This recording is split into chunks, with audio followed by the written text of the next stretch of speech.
think, yeah. When was the last time you were interviewed? I'm sorry? When was Repeat the it last again. time you were interviewed? Or you were asked questions? Oh, interviewed. You've been asking loads and loads of questions apparently for the last while for this conference. When was the last Yes, time you were asked questions? I think about 4 months ago, or maybe 5 months ago. There was Okay. this kid from UK. His name is Dave, and he found me on Twitter. He found my pointers and asked me like 20, 30 questions. I can't remember. And I think it lasted for almost 4 hours, Oh, wow. answer. But it felt like a non-duality quiz. Like he would ask me, what's this and what's this and what's that? And some topics I'll just go off and talk, and it just came out really naturally. I really like the interviewing though. I guess it's the same thing. There's no one here, right? So it's nothing's happening, but it's a great experience. Talking about this that cannot be really completely defined and impossible to talk about too. It's just fun. This is just a fun thing. Yeah. Funny when you say that. For a good while I found this idea of trying to muster up questions to ask sort of difficult. That was at one stage towards podcasting. I just found the idea of having to ask a question. I didn't really have questions, but then it became a discussion. So when you were saying pointers there, you have pointers on your Twitter feed. What's that mean? What are you talking about there? Just not really like pointers, just like I would come up, it just came out of nowhere, and I needed to express, I guess, this, and I would write down, just in the beginning, I would just retweet or post a Tony Parsons or a Jim Newman or an Andreas quote in the beginning. Yeah. And then I think as it progressed, I think I ran out of, I started making those memes, but not funny ones, but just non-duality memes. And then I started writing my own, I started coding other, non-duality speakers. And then it just came out spontaneously, came out naturally, and I just started writing. And I think a couple of people retweeted them, and a couple of people messaged me on Twitter.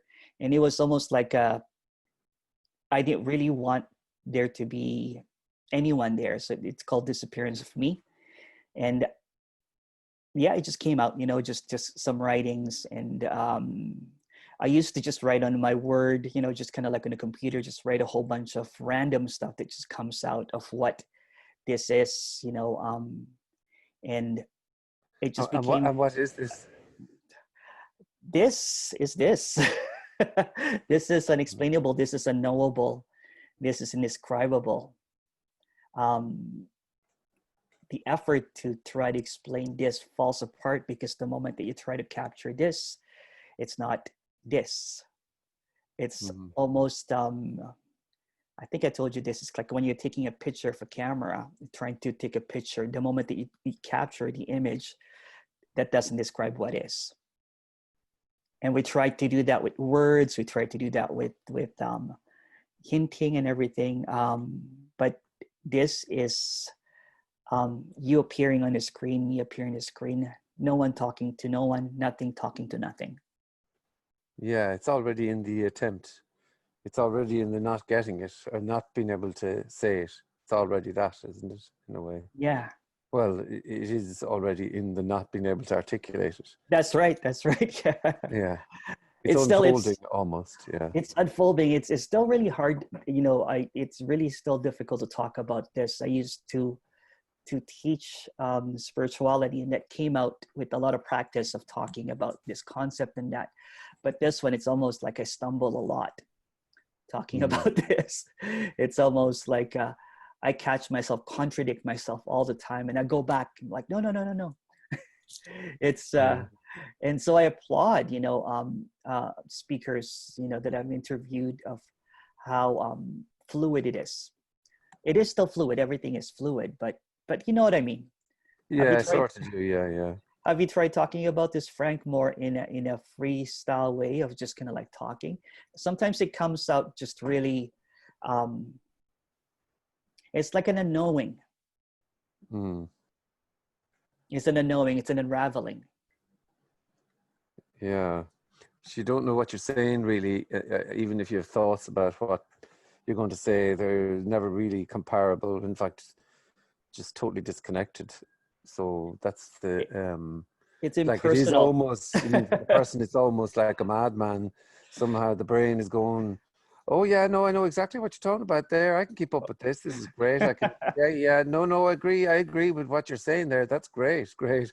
And there's almost like two different dialogues that can go on. One where the brain is trying to refer to the past in a way, you know, analyze what's been said and go, yeah, I agree with that, or I don't, you know, it's very interesting that really.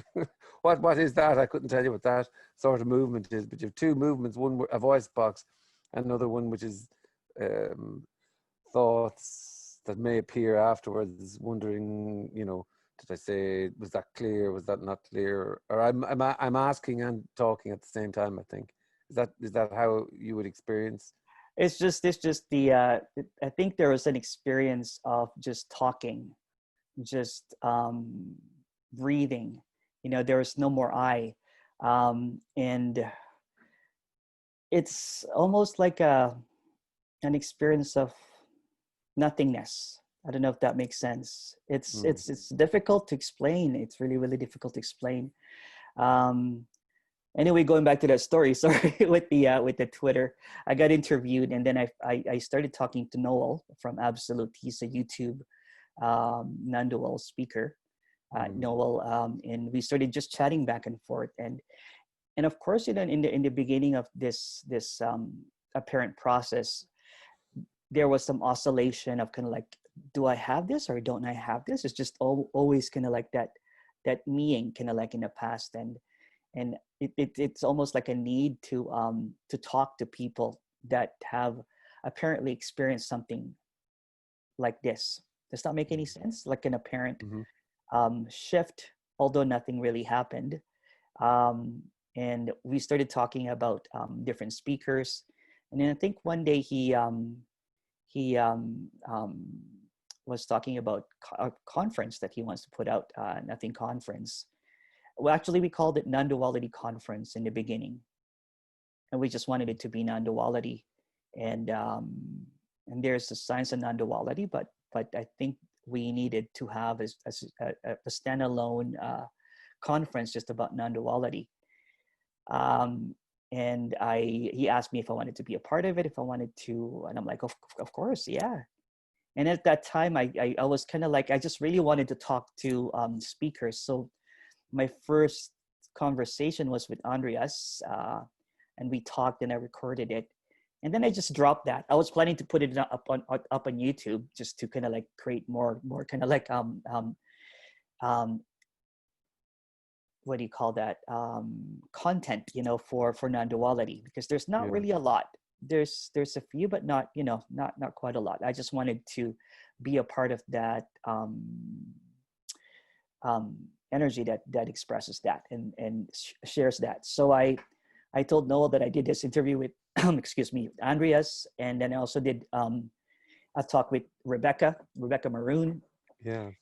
And just a second, let me just, do you like my grandfather cup there? It's my dad's.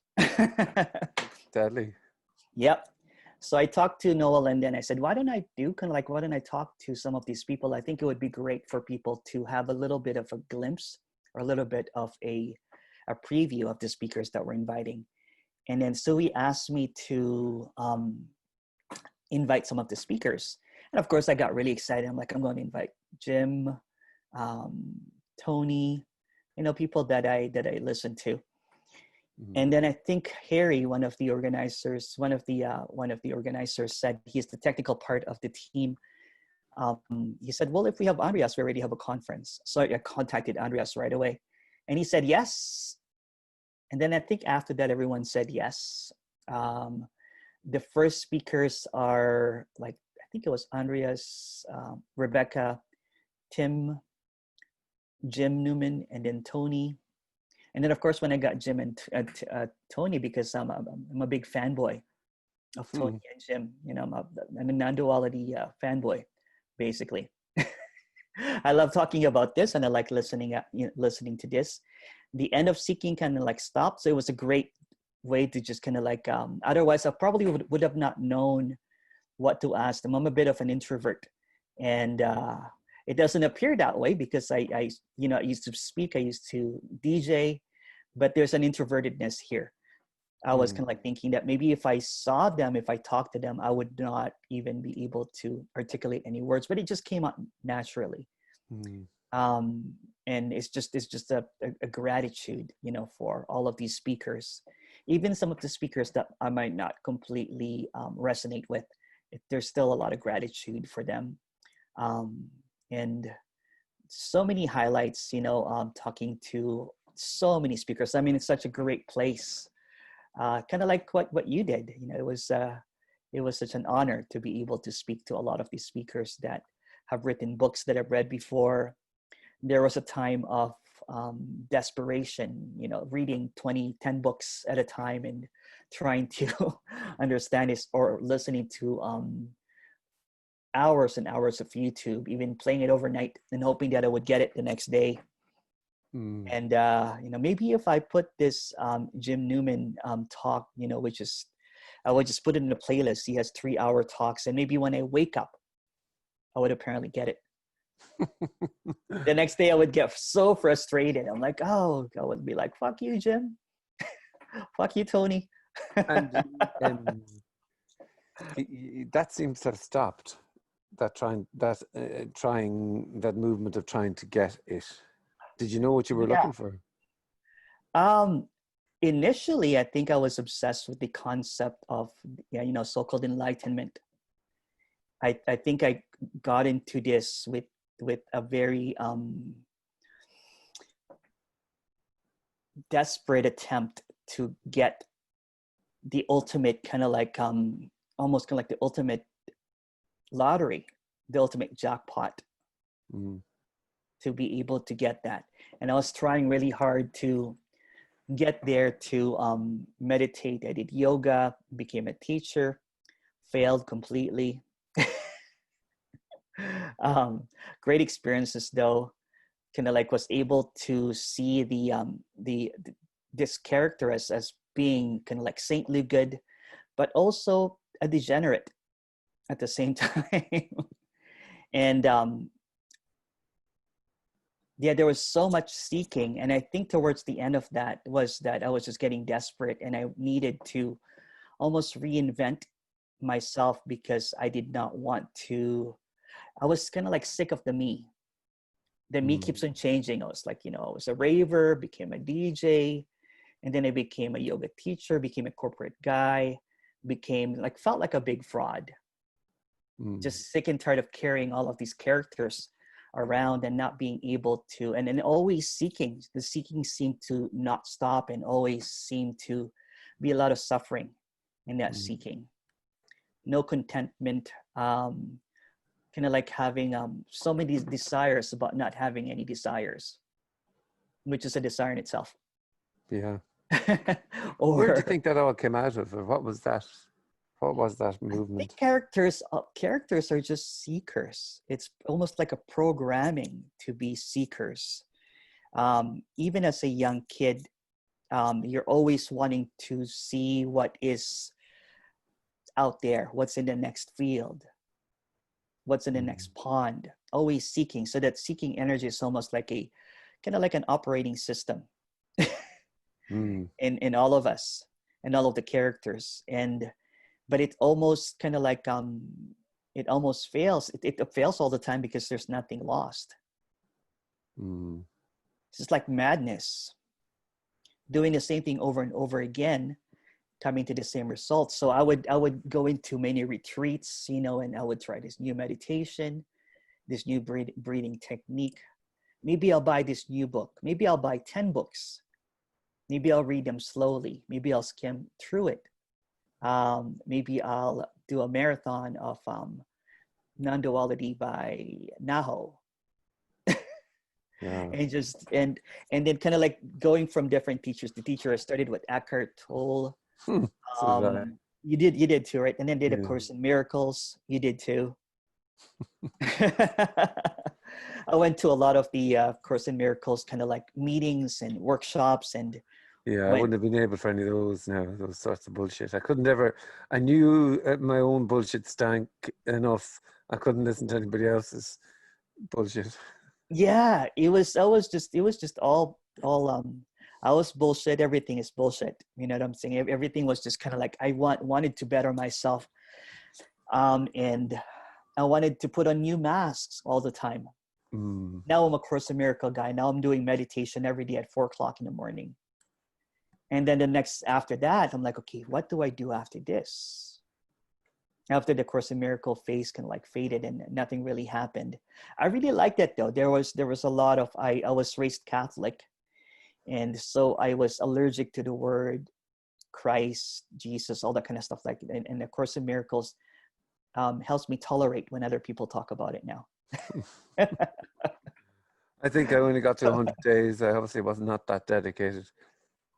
I did the whole year, you know, the daily meditation. This is not a chair, this is nothing. And I think I redid it again. I'm a bit more of a hardcore, kind of like I'm more of a CrossFit spiritual seeker. Yeah, I was a spread better. I used to do that and transcendental meditation I and did that too. meditation. I did Osho's Book of Secrets. Yeah, And I yeah. did and his book, I think it's something like in Osho's Book of Secrets that there should be one meditation in here for you, and if there isn't, then enlightenment's not for you. Oh no. So I think I tried so many of them, and I obviously felt no, there's something wrong here. Like enlightenment isn't for Frank. Yeah, yeah. I did that, and what else did I do? I did Vipassana, the 10-day Mm. silent retreat. That was really great, actually. I thought I was mad by the seventh or eighth day, and I thought that they finally caught me, you know. And I was in a psychiatric ward because silence was just so different. Yeah. Okay. I did my own kind of like seclusion. I did a lot of healing, kind of like a lot of the shaman, a lot of those workshops. Um, at the same time, I did a lot of partying. I did a lot of trying like ayahuasca. Yeah. I did a lot of it. It's almost like this duality is so, it's beautiful too, though. You know, here's a sinner and a saint, you know, and most people would just kind of like try to have this image of a saint, you know, to be a teacher. Or some Mm. people just don't give a fuck, and they'll just be, you know, I'm just going to be a fucking sinner and live it, Yeah. Live the dream live the dream, properly. yeah, properly. Yeah. And I thought that I had to be a monk, you know, because there's this an obsession. So I did a teacher training, did a yoga teacher training, uh, read the Yoga Sutras, the Bhagavad Gita, studied about Oh Jesus. everything, Stop. everything. I'm already ill. All Yeah, that. yeah, yeah. And I just kind Yeah. of like, and then I mentored, you know, under someone that did a modern version of Course in Miracles that included trauma healing. Yeah. And then Okay. and then all of a sudden I was teaching, and then people were coming, and then in the midst of that, I knew that I was full of shit, Yeah. and it was eating me up. It was eating me up, and I was just doing some self-sabotage things because this can't be it. I'm like, how come I'm not liberated yet? Maybe if I do more karma work, maybe if I do a lot more selfless service. But selfless service is also selfish because it's for for Still look at creating. me. Look at me. I'm selfless. Yeah, Fucking I brilliant. tried really, really hard to be earnest about it, you know, Mm. and did things that when no one was looking, you know, I Yeah. tried to do that. But maybe in that sense too, I wanted to find out that no one was looking. Mm. But I did a lot of saintly stuff, And when I think I had a divorce at that time, there was just so many things changing, and a lot of things. And then I still had to put on a brave front because I was doing selfless service. I still had to smile and pretended that everything was okay. There was Oh, some how old, exhausting. it was so exhausting. And there was some old stuff that kept on kind of like coming and coming and coming. And then I think one day I just said, fuck it. And I didn't want to be a teacher anymore. I didn't want to have any kind of following or any kind of reputation, or just, you know what. And then I think at that time, this was me kind of like dabbling into Tony and everything and not understanding it, getting really frustrated. I think I was DJing, um, and I enjoyed the DJing more. I'm like, Mhm. why is this so much more enjoyable than sitting in front of people talking about unconditional love for 4 hours, doing a teacher training where people apparently, you know what I'm saying, they cry at the end and they would come to you and they're like, you saved my life. What was it you were offering when you were that? You were kind of a teacher then, were you? I Is that was a what you? teacher then, yeah. Yeah. Did a lot of great stuff, did a lot of not so great stuff. But what was the general? What was the general offer? What was I the general did thing for sale? What I was the? did I did kind of like a trauma spirituality kind of like healing. I taught Okay. yoga sutras, and then I Brilliant. applied yoga sutras into daily living. It's kind of like there's the yamas and the niyamas, which is kind of like a 10 commandment. Mm. You have to be all of this stuff. So I tried to apply that, and I worked with um yeah, it was great at that time. But like, the more I got to know that there is nothing, that there is it just felt like it was beginning to crumble, it was beginning to fall apart, all of this stuff, that it was like a house of cards, right? you know Mm. um I did yoga every day, woke up at 4 o'clock, did an hour meditation, maybe 2 hours of yoga, 3 hours sometimes. I would teach for like 6-8 hours, try to manage studio, and then do my meditation again. So my life felt like it was just so heavy. It was just so, I would not wish it in on anyone. That's the And exhaustion of the person, it really. There. was really Yeah. exhausting. And then I would look at my Facebook and there would be like 100 message people looking for advice. And there Yeah. was the character has a pleaser quality that wants to please everybody. So almost had to be whatever they wanted me to be. They wanted me Yeah. to be a teacher. I'll be there for them to be a friend. And then I think towards the end, it was just falling apart. And there's just a need to break free from that. I think one day there was someone that kissed my feet, a lady from India after a teacher training. Right. And it got me really, really worried. I'm like, okay, this could go this way or that way. I always told this to my students, please don't put me in a pedestal, because later on you'll crucify me. Mm. I'm not above you. And no matter how many times I told people that I'm flawed, that that I was a raver, even if I told them that I'm a piece of shit, people always had this glazed eyes Oh, on he's you. so humble. You're He's so so humble. humble. Yeah. Yeah. And I'm You like, I'm just, see, it's that's the impossibility then, because really a part of them has to die. Part of that character has to die if they're to if they're to see you as a teacher as a load of bullshit. That means they have to die. So it's better to stay safe, and for you to be, no matter what you do, to be good too. So then both can survive somehow.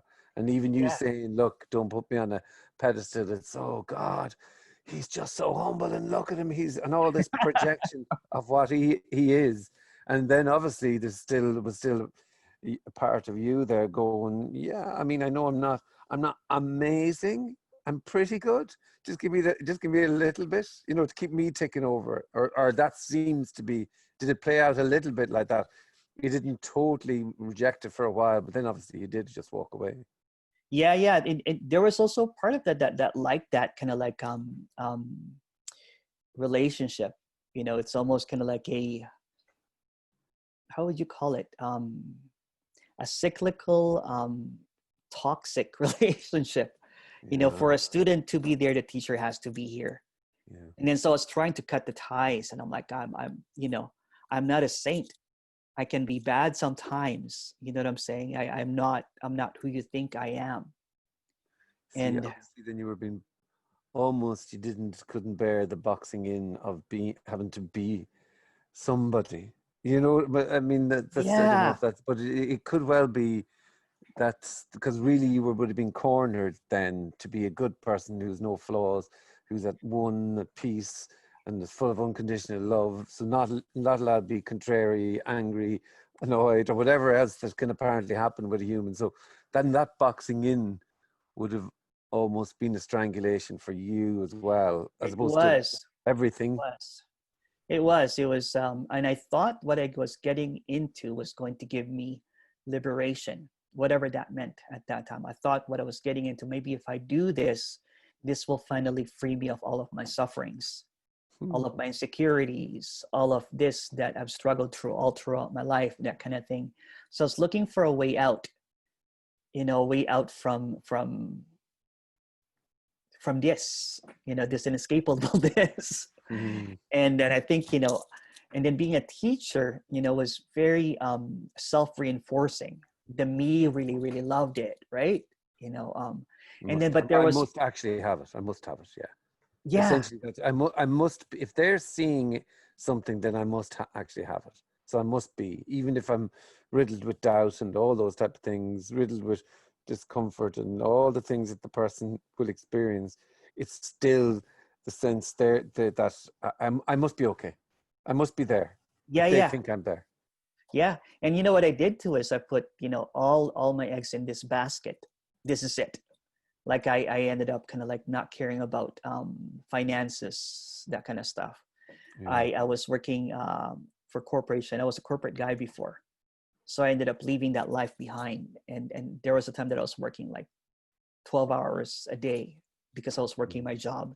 And then everything that I would make would be put onto this to help people. Mm. So it's almost like a Mother Teresa Messiah complex kind of thing, not even recognizing that. But from that time it was very earnest. It was very seemingly really pure of wanting to help, not really thinking that the reward was thinking that there was a reward. That's what it is. That liberation can be had through selfless service. What if I give up everything and just serve people? What if I give up, this and that? But again, that's the me reinforcing itself over and over again. It's It's like a almost that, trap. yeah, yeah. It's like that Yeah. the person needs to help. And so in that helping, they're still alive. Look at me, I'm helping. It, Yeah. it is all the survival, or even I'm not helping, and in that way I'm helping. It's another survival. It's all, to me, that's what it is. It's I'm alive. Please see me finally. Can somebody just tell me I'm alive? And Yeah. this is it. The character just wants the attention, to be noticed, to be alive, as you said, right? It's because it doesn't really exist. It's just It a needs a character. purpose because without that, Yeah. Oh, without that's the that's purpose, then then it's death, really. Without all that, then it's yes. but then there isn't a death. So And it's funny, ironic, because what this character thought that he was doing was selfless service, mm, wanting to get rid of the self. In the beginning, I didn't really want my face to show up, and then I think someone advised me that you have to show up. You have to, to show who's doing all of this good deeds. What I mm, did is I opened up a little studio that basically welcome everybody to meditate and practice yoga, and of course that got noticed. And initially I really didn't want anything to do with being noticed or anything. I didn't even put my face. okay. And I think when people started noticing, when there was a spotlight, the me kind of like said, well, but this could be good too. Yeah. Yeah. And I think I see that with a lot of teachers, even right now, with some teachers that I speak to, that they're helping the character. I also did trauma training And I also thought trauma, like getting rid of your trauma. Mm. And I would repeat this. I think I taught it Your maybe trauma. yeah, my trauma. And Mm. then I mentored under someone that taught this really great forgiveness stuff, all of this stuff, kind of like Course in Miracles, and all that kind of stuff. Kind of like combining non-duality and therapy and trauma and some spiritual stuff. And I started teaching it. I think I taught it about 20 times. But even at the 20th time, I'm like, this character is still really flawed. How come this is not character's not perfect yet? How come I'm not levitating 3 or 4 inches off the floor yet Yeah. after doing this? I'm like, would it be any different if I drank beer after not drinking for maybe about 5 years? And Yeah. The would it person make wants to eat the whole universe, really. yeah. And even then it's insatiable. If you see it, you see it, can't you? Like that is this essence. So when levitation has happened, then okay, well it needs to go a little bit higher. That's not quite. I mean, such and such is able to go higher. So I'm obviously not quite. And oh, I know this universe, but I don't know the next universe and the next. And it's no eat, eat. Yeah, it's always what's That's the next. nature of the person. It's just in. Maybe full for a second, back in. No, no, no, no, no, no, no, no, no. Yeah, Gnawing away yeah. on the bone of what is.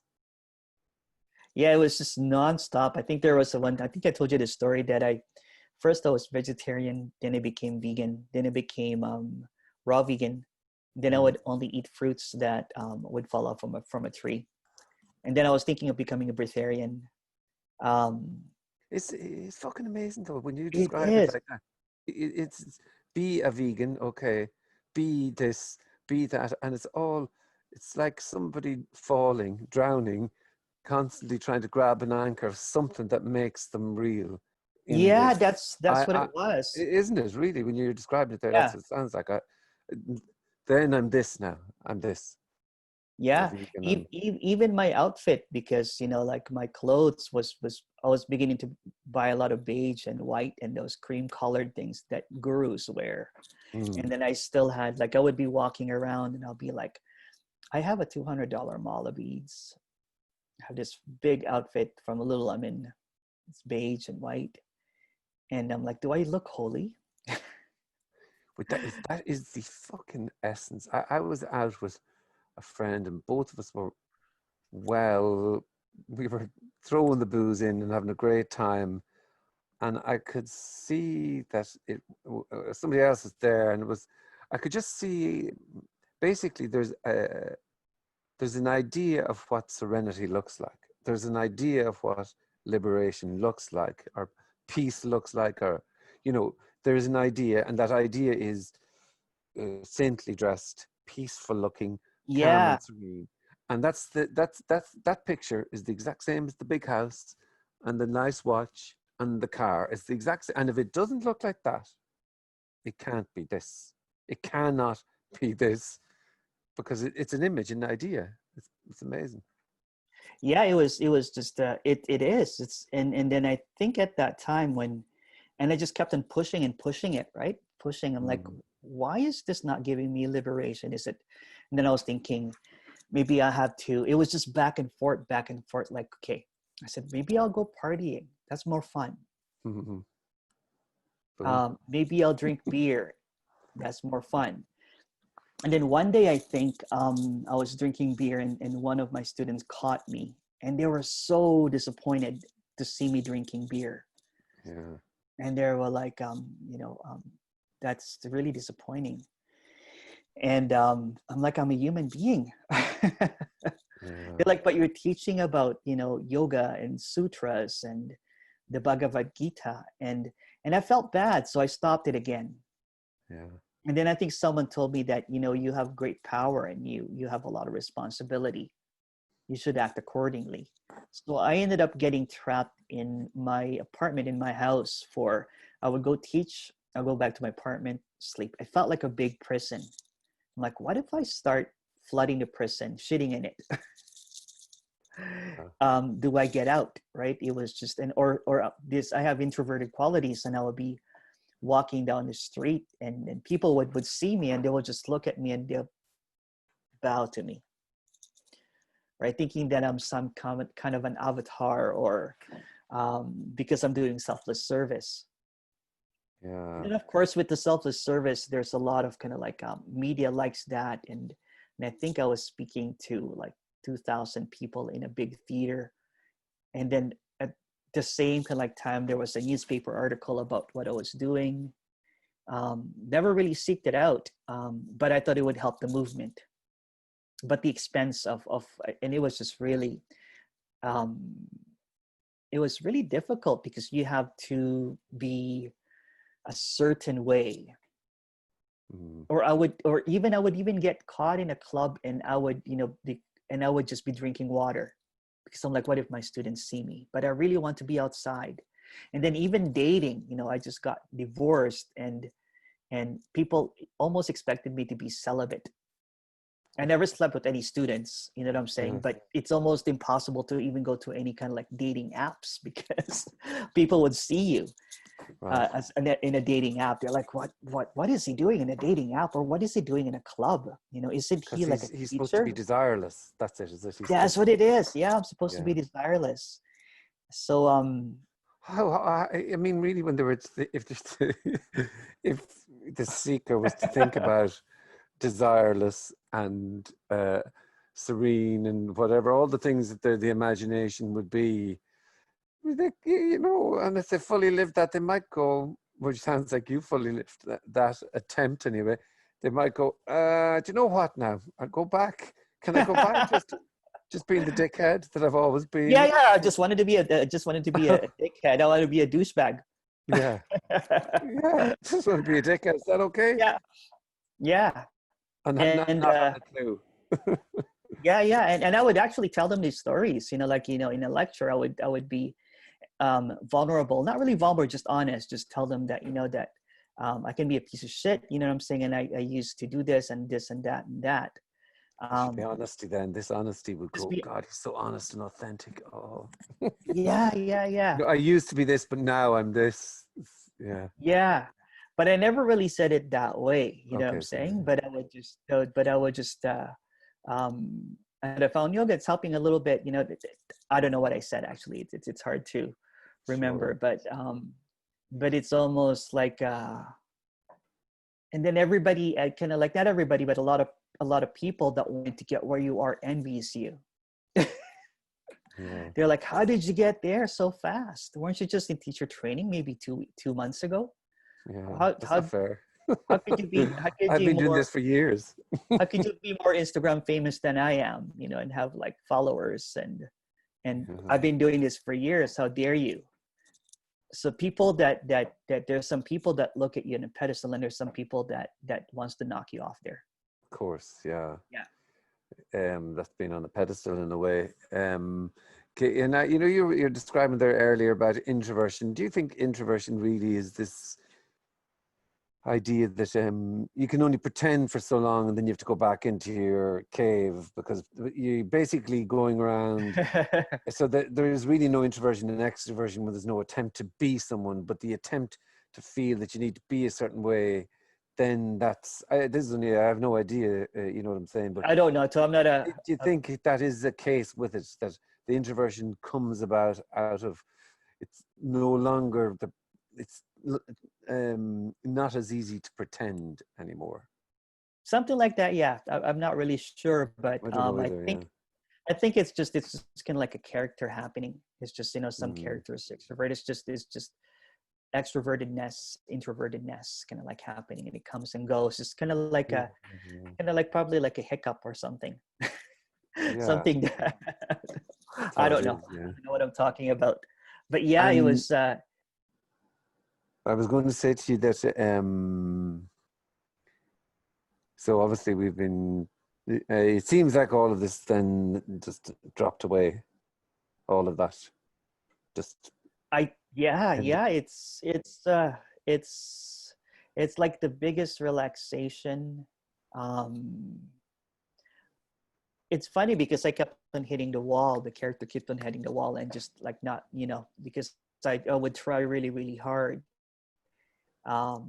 Go to the extremes of meditation and all this kind of stuff. We're listening to nonstop YouTube stuff, and kept on hitting a wall, and I think when it was not even gradual. Some people say it's gradual. There were glimpses along the way. Some people, I think I had a glimpse with DMT, with a glimpse with walking down in the poorest postal code of Canada, many glimpses, or glimpses with a lot of sadness or depression, all that kind of stuff. There were glimpses in here and there, but or sometimes I would apparently get it, but it would only last for a week. Like I would read, I don't know which, I would read something, and I'd be like, I got it, and I'll be really, really happy for a week, and then after a week, and then the me comes back, and then I'm like, fuck. And then I would stop and I would start again. I'm like, maybe, you know what, maybe that's not the right teacher then. Maybe I will, oh no, I actually even bought, those enlightenment packages from teachers. So I'm not going to mention the teacher. Oh, they have enlightenment packages, do they? Yeah. Like, guaranteed kind of like, clarity, enlightenment or whatever. But that's what's happening. Fuckers, right? Yeah. So I bought that, and nothing happened. And I messaged the teacher, can I have my money back, kind of thing, or nothing happened. I sent basically 12 hours of video, and I kept on watching it. I'm like, I don't understand this. And I think I bought all of the books of this teacher. It's almost kind of like it's almost like a salesman, kind of like selling something with a guarantee or your money back. Yeah. And of course you're kind of like thinking that, wow, you know what, but the money back basically was, you can put that towards another session with me. So I never really get the money back. You didn't get the money back. You didn't try. Yeah. You didn't try hard enough, but we will get you there though. We will get you there. Maybe you're not ready yet. Not be ready, yeah. Not ready yet. It's the greatest. Not ready yet. And then when I encountered Tony, I was like, what is this? This is really rare. This is really unique. This is something different from out there. And I'm actually finding out right now that there's a lot of teachers that are very unique and rare as well. That it cuts all the bullshit, and it's no concession, and it's just clarity. And I was kind of like, and I started watching Tony, and I think sometimes kind of like I would yell at Tony. I'm like, I don't get this, Tony, fuck off. And I would just slam my laptop and walk away. Already it was not getting it. Not getting it. And already it was the not getting it. And then I realized that I would never, ever, ever get it. This character would never, ever, ever get it. And I just left it. I think I went to my brother's, and then I DJ'd for 4 hours. This is like a period of big periods of time. I'm not really good at telling stories with timeline and everything. Yeah. So I can't think of it. I'm not going to go back through it with a fine tooth comb. Okay. And go, no, that's not it. It's just stories anyway. It's all stories, man. It's just stories. It's not really important. But yeah, so I went back to my brother's and DJ'd for like 4 hours, and then slept on his couch in his basement. And then I not really woke up, but I looked at everything, and it was just kind of like something happened that did not happen. Everything looks brand new. I didn't really know what was going on. It was just kind of like, it was spontaneous. And it was almost like it didn't happen, but it happened. And then everything looked so extraordinarily ordinary. Not what I expected at all. But there was a relaxation. There was this, wow, that dust bunny is so awesome. The dust, And then everything looks so grand and humble at the same time. Like, what is this? And then I think I took time and just it's just never, it's almost like it's always been here. It's never left. It's never, I'll contradict myself, I know. It never there's no end, there's no beginning, there's no, yeah, it was just and then after that it just took time in kind of like integrating. um yeah, it's just and I realized it would never leave. This is it. you know Mm. it's like winning the biggest lottery and you get nothing, and you're like, yes, nothing. What I'm saying? It's kind of like, it's like, and then there's times that you're kind of like thinking, wow, this is pretty epic and simple. How come no one gets it? Because no one will get it, because there's no Yeah. one here. um I don't know. It's just and as I said to you, I think the other day, that I'm still kind of like grieving. My aunt passed away, and my little cousin, and then there's crying happening, and then there's no more filter. I used to really hide, when I would feel sad and cry alone, and or because I always had to put on that front of being happy, of being perfect, of being zen all the time. I never really had an ugly cry, like not really that cry of or sometimes I would need to watch like a TV or read that. Movies about dogs, always makes me cry. Yeah. I need those dogs to die, what I'm saying, for this character to cry.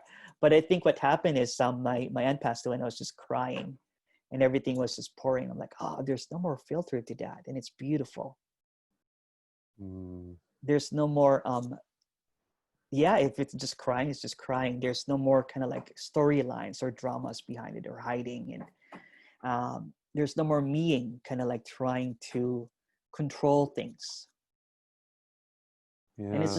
the same as feeling blissful. I know it's just an experience in a story, like telling that I was walking down the street and it felt like I was on Molly, just kind of like walking. The same experience. It's just they're just experiences, and it's um nothing and everything.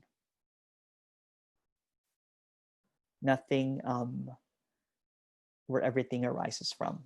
I don't know how to explain it, but yeah, it's and then the seeking there's no more stickiness to anything. There's no more things kind of like, I used to, I didn't even notice it before, but I used to kind of like hold on to things for quite so long. Yeah. And then until I couldn't stand it anymore. You would kind of like holding a coal and you're walking around with it. You don't want to let it go because you're afraid that you're silly holding on to a coal until you Mm. can't carry it anymore and you drop it. Then you're burnt. That kind of thing. And that's a silly analogy, but you know what I'm talking about, right? It's just no more. It's like carrying carrying those characters that me was just so heavy. Right now, it's just like, oh, But even that, like when you're saying me, that's a bit of a story as well, isn't it it? is a story as well. Yeah, Yeah, yeah. that's a story as well. So, It's but everything is a story, really. It's unavoidable, obviously. it But I is. mean, the stickiness, you could say, is that's apparent. However, at the same time, if stickiness was to happen, that would be it. Also, it just seems like Just nothing another quality. Yeah, yeah, it just seems that nothing sticks, even if for whatever it is. But then stickiness could happen, and that would be that's all of okay too. everything as well. Yeah. How Yeah, about you? How about you, Frank? What apparently shifted? yeah. Nothing shifted. Yeah. Um, but yeah, it's funny. Like when you were talking about unfiltered, my wife has said this is the summer of unfiltered Frank. So, which includes everything, includes getting annoyed with neighbors, making loads of new friends, playing guitar, whatever the fuck is happening. And uh, what's lovely is the idea that nothing has to be a certain way anymore. Maybe Yeah. that it doesn't. If it is shit, then it's shit. Like and if it is feeling a certain way, then it's feeling a certain way. I think the negotiator is gone, but then being and the loss of all of the things, all of the non-dual words, I'm sure I may use them. Definitely seem to use words like apparently, but I do a lot apparently too, you know. because you see, well, you see, the essence of that is that nothing is real. So then you're saying a load of really sounding serious words, or not, or whatever, serious or not serious, fun words, whatever. But then the essence, the core behind every single word is the meaninglessness. And so there's no apparent, then becomes a thing in a way, isn't it? Really, Yeah, you know what I mean? totally, Um, totally. um, yeah, so it's so an interesting thing to describe, because you see, really what you're describing is nothing. Like, what can you say apart from launching into a story? And then that's totally, we love our Totally. stories. Like, we love stories. We love stories. Stories are great. You know, saying it's funny because when I'm writing, a little bit of writing right now, and I'm doing I'm preparing to work with an editor, just writing Mm, stuff. You know, it comes up because there's no story there. I think yeah, a part of this character is a teacher that I still get caught up. You know, with some old spiritual stuff from the past, yeah, right? It's still a part of the character yeah, stuff. So it's almost like trying to find a voice, but with writing, no stories, right? Just just there, you know. It's just coming, and it yeah, comes out almost no one's writing it. No one's writing it. It's just so. I think I'll stick with that. There's people that message me, and I like that. You know what I'm saying? And I can just respond. They will ask about questions, and the writing comes out clearer. Apparently, that's apparently what's happening. Um, yeah. It'd be interesting to see how, if that, um, I think that'll change as well, simply because yeah, there can be something about the writing that almost, it can become stale in the writing, which means, that's a lot of shit too. Like, but I'd yeah, be yeah, interested to see if that changes. What I mean by that is that there's something way more alive and uncomfortable about the yeah, um yeah. Totally. the With freshness the freshness of of this, yeah. yeah. And then it's so obvious. Then nobody talking, I suppose. It's not that it's so obvious, but that there is It's you can sense if somebody really is interested or not interested, or just playing or not playing. You can see, just there's a crew coming in here now. Hey, I'm just on the call, so you can hit the road. They won't be done yet. Faye, I have.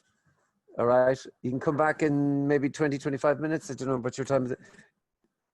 I had around 3 kids coming in. I like. Dylan, are you going out too? Um, yeah, yeah. It's just what's it's trippy and not trippy. It's just yeah. a lot of paradox that's kind of like happening. A Who lot would have of thought? Like, if there paradox. was a trip, this is the trip. Yeah. Especially with all those things that you described, um, those substances you described. Will you close over that door, Dylan?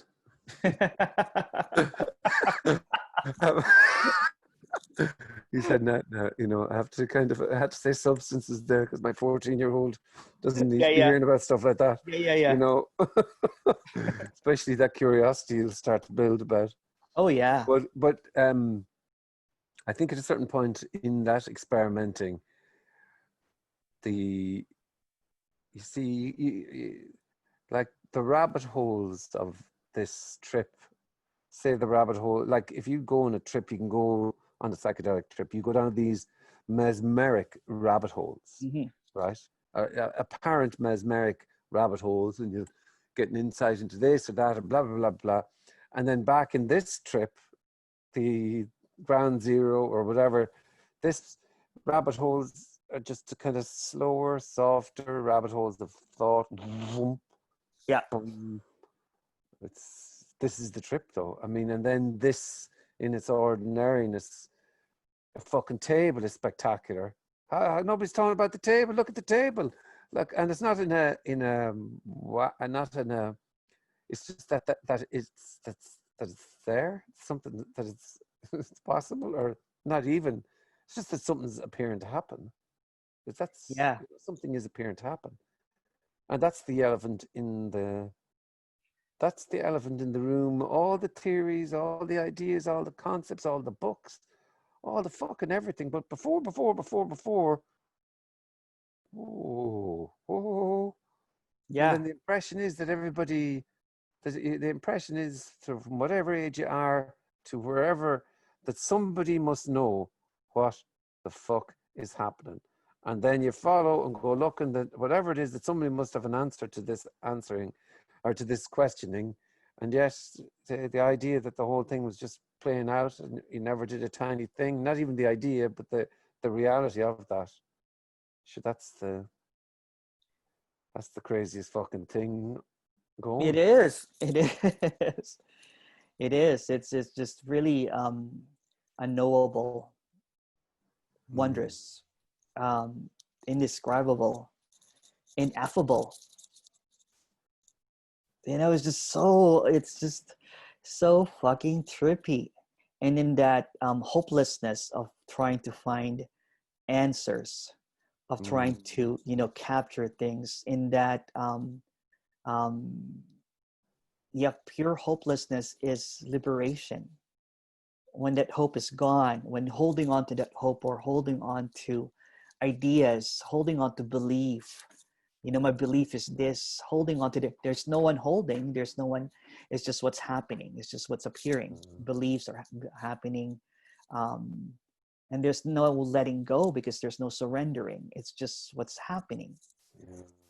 It's Like the in stars and moon. yeah, the stars and the moon and this hand and that hat, it's just what's happening. And Yeah. a lot You of see, I don't knows, and a lot of I don't knows I really really like, because as a teacher before, when you're talking about scriptures and the and yoga sutras and the Bhagavad Gita, somebody asks you a question, you would have an answer for that one. mm, Sometimes I would say I don't know, I will look it up, but not really often. yeah, Now there's a lot of I don't know. yeah. And it's just a constant I don't know. Yeah, I think that's really interesting because maybe that sometimes comes across where sometimes in It's human humbling. conversation, there's something in the unknowing. The unknowing is apparent in the sense of there's no attempt or energy towards explanation or saying something wise or clever, that Yeah. it's in its lucid apparentness, that it is unknowing. So if it's unknowing, then it's not in the words, it's the words but not in the words. It's the sound, it's not the, it's Not in the the sound. Yeah. It's nothing. It's nothing. And it's just that a knowing is so fascinating and also not fascinating. you see, It's maybe in the story sometimes I can see in a way why there is certain, maybe when that the energy, the sticky energy of the person passes away or dissolves, then all that's left is what always was and is just whatever's happening. And so then maybe you see, if you tell a story, then maybe there's the subtlety of the ownership is gone and the sense of path and becoming, and that this has to it's be a story. expressed, Yeah. how it speaks, all of that just goes, because Yeah. there's actually nothing to say, and yet somehow, of Yeah. course, we're here talking, apparently. Yeah. Yeah. It's just I know, Frank, and I know that that you when did this apparently happen and did not happen for you? Was it just really recently?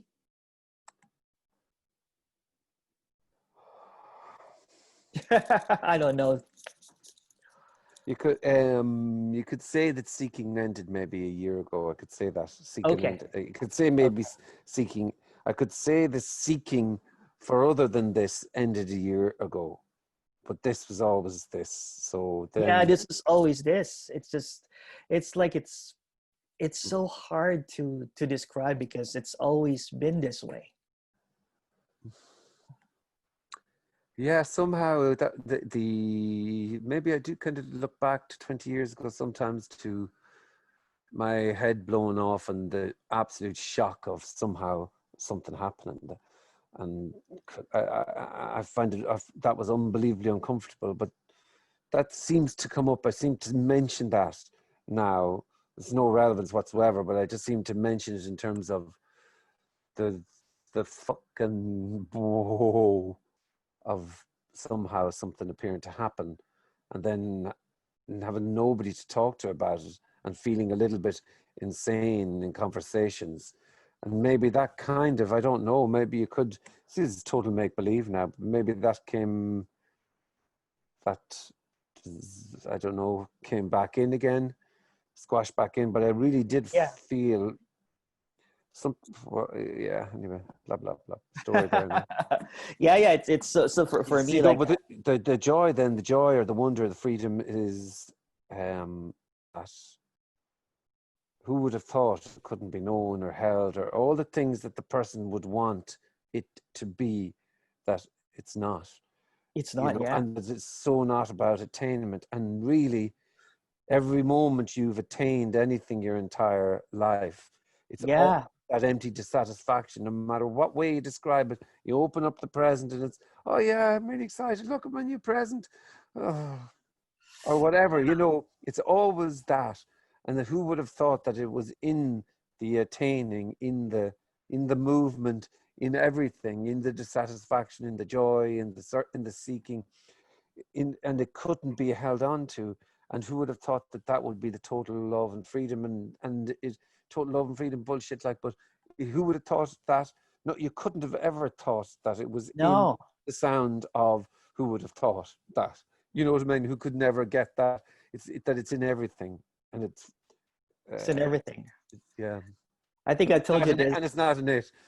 It's I think I told you that there was I put on Tony Parsons and Jim Newman, and I think I was just laughing for a day, and I was just like, just could not believe it's like a comedy now, right? And it's just, and then the way that I see, you know, the no concession Jim or Tony, kind of like, you know, depraving the me is such unconditional love, such You say no, unconditional love. when you say no concession, you say uncompromising. Is it no? Uncompromising. No It's kind of like feeding the no this feeding the the me, me.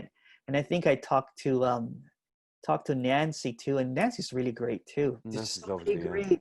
Now there's so many great, and I have love for all of them. You know what I'm saying? And some of them I don't really agree with. There's judgment in some people. This is just what happens too, right? Yeah. I'm not really into. I'm a bit allergic to the scriptures because that's what I used to say before. I think when it becomes But that's anyway, fine. that's That's fine with the teachers. You know, scriptures. That's also what's happening, and that's completely okay. don't Sorry. know. Like, I mean, for me, maybe I think any sense of prescription just is exhaustion. Then, you know, I mean, really. So okay, if somebody's an expert in guitar, then they can teach you how to play guitar, and you know, you learn from that guitar, or whatever the movement is, right? And um, but the teaching of already unknowing, You can't teach this. I mean, you can't teach this. I mean, you Teach can't. this. You can teach There you go. this. Can't teach this. You can teach it. Yeah, that's yeah. I think if you're doing an interview with a teacher, you'll have to just break into that just for a moment. Can't teach this, and then just put Yeah, in yeah, the yeah. edit, put a little bass tune underneath. Can't teach this. Dun, dun, dun. Yes, you know, when I'm talking to, and then again, you know what, you know, no disrespect to teachers. That's what is. That's what's happening.